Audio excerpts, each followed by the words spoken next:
Assalamu alaikum dear brothers and sisters.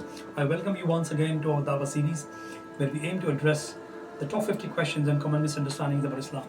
Let's look at question number 42 in this series.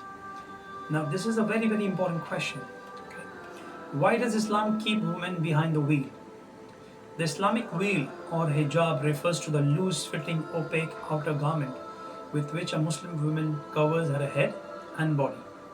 Muslim women cover themselves with such garment because all men apart from their closest relatives, they do not do so to please their fathers, brothers or husbands, but only because God has ordained it.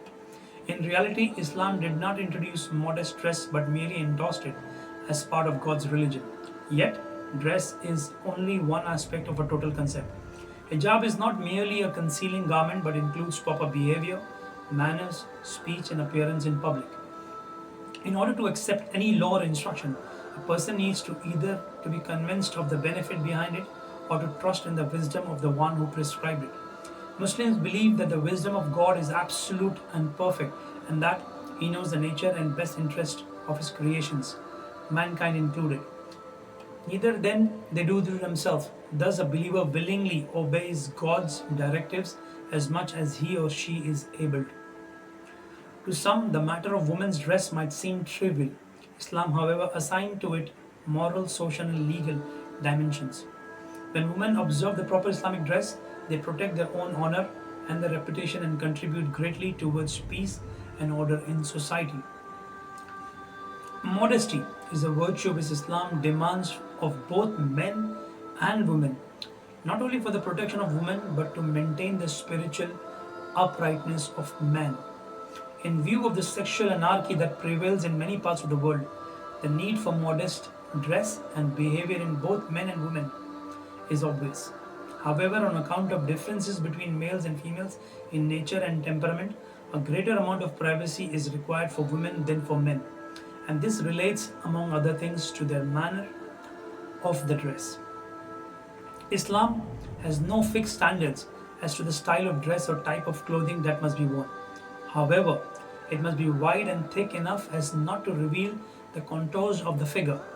Muslim women are responsible for making their homes attractive and comfortable, and Islam encourages a woman to beautify herself for her husband and immediate family members rather than publicly exhibiting her physical charms and worldly possessions.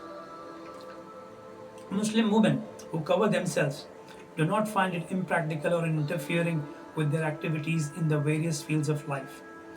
It is often forgotten that the modern Western style of dress is a recent phenomenon. Looking at the clothing of women as recently as 70 years ago, we see that it is similar to the dress prescribed by Islam.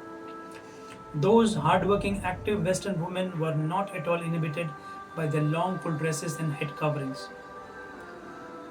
The covering of women's bodies is not a logical basis on which to claim that women are subservient to men.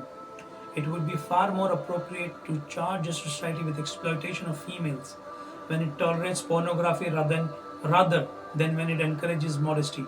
It is ironic that uncontested freedom is granted to those who choose to publicly expose much of their bodies, while severe censure is launched against women who consider that modest covering is a religious obligation that cannot be disregarded.